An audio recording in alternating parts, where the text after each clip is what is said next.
വാഴ്ത്തപ്പെട്ട എയുപ്രാസിമ്മ. ആത്മീയതയുടെ അന്തസത്ത പച്ചപിടിച്ചു കിടക്കുന്ന കാട്ടൂർ ഗ്രാമം. നിർമ്മല മനസ്സിന്റെ വിശുദ്ധി പോലെ സ്വച്ഛന്ദശീതളമായ ഈ ഗ്രാമത്തിലാണ് കർമ്മലകന്യക എവുപ്രാസ്യമ്മയുടെ ജനനം.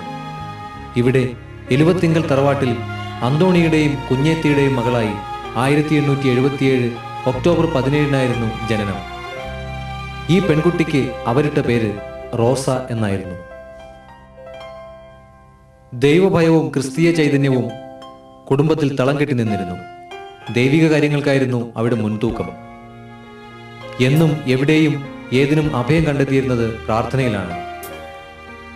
പരിശുദ്ധ അമ്മയോടുള്ള ആത്മബന്ധം അമ്മിഞ്ഞപ്പാലിനോടൊപ്പം അവൾക്ക് കിട്ടി. അമ്മയുടെ ഹൃദ്യവും ലളിതവുമായ വിവരണങ്ങൾ കേട്ട് ആ ഹൃദയം ത്രസിച്ചു.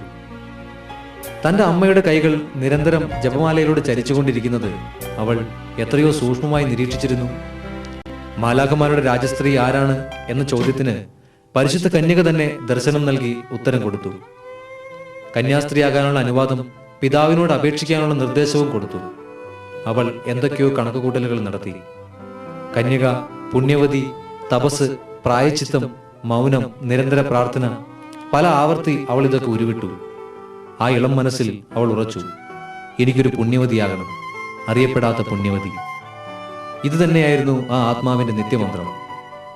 മകളുടെ വിവാഹത്തിന്റെ മധുര സ്വപ്നങ്ങൾ, മനസ്സിൽ പ്രതീക്ഷകളുടെ കൂടൊരുക്കുന്ന മാതാപിതാക്കൾ, പിടിച്ച വാശിയിൽ നിന്ന് അണുവിട വ്യതിചലിക്കാത്ത പിതാവ്, സന്യാസ സമർപ്പണത്തിന് ദാഹിക്കുന്ന അവളുടെ ആഗ്രഹം അറിഞ്ഞപ്പോൾ പൊട്ടിത്തെറിച്ചു. റോസയെ വിവാഹവേദിയിലേക്ക് തന്നെ നയിക്കുമെന്ന് അയാൾ പ്രതിജ്ഞയെടുത്തു. വേണമെങ്കിൽ ഇളയ മകൾ കൊച്ചു തെരേസയെ മഠത്തിൽ പറഞ്ഞുവിടാം. റോസ ഭഗ്നാശിയായില്ല.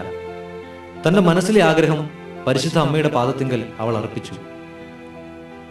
അവളുടെ ആത്മസമർപ്പണ സാക്ഷാത്കാരത്തിന് സ്വർഗം ഇടപെട്ടു. പെട്ടെന്നായിരുന്നു അനുജത്തി തെരേസയുടെ ആകസ്മിക മരണം. ഈ മരണം ആ പിതൃഹൃദയത്തെ തകർത്തു. തന്റെ മകളെ സന്യാസത്തിനായി വിടാത്തതിലുള്ള ദൈവശിക്ഷയാണെന്ന സംശയം അദ്ദേഹത്തെ പിടികൂടി. അങ്ങനെ സന്യാസാനുമതി പിതാവിൽ നിന്ന് ലഭിച്ചു. അവൾ കൂനമാവ് ബോർഡിങ്ങിലെത്തി. മെയ് 10 ഈശോയുടെ തിരുഹൃദയത്തിന്റെ സിസ്റ്റർ എവുപ്രാസ്യ എന്ന പേരോടുകൂടി എലുവത്തിങ്കൽ റോസ ശിരോവസ്ത്രം സ്വീകരിച്ചു. 1898 ജനുവരി 10 അവളുടെ സഭാവസ്ത്രധാരണം. റോസയുടെ ജീവിതത്തിൽ ദൈവത്തിന്റെ ഇടപെടൽ സ്പഷ്ടമായി അടുത്തറിഞ്ഞ കൂനമാവ് മഠാധിപ കുട്ടിയുടെ സ്വഭാവമഹിമയെക്കുറിച്ചും ദൈവാഭിമുഖ്യത്തെക്കുറിച്ചും മേനാച്ചേരി പിതാവിന് എഴുതിയ സത്യസന്ധമായ എഴുത്ത് ചരിത്രരേഖയായി തൃശൂർ അരമന രേഖാലയത്തിൽ സൂക്ഷിക്കുന്നുണ്ട്. ഈ കത്ത് മാർ മേനാച്ചേരി മെത്രാനെ സിസ്റ്റർ എവുപ്രാസ്യയുടെ കാര്യത്തിൽ കൂടുതൽ ശ്രദ്ധയും താല്പര്യവും എടുക്കുവാനും തന്റെ മരണം വരെ അവളുടെ ആത്മപിതാവായി തുടരുവാനും പ്രേരകമാക്കി.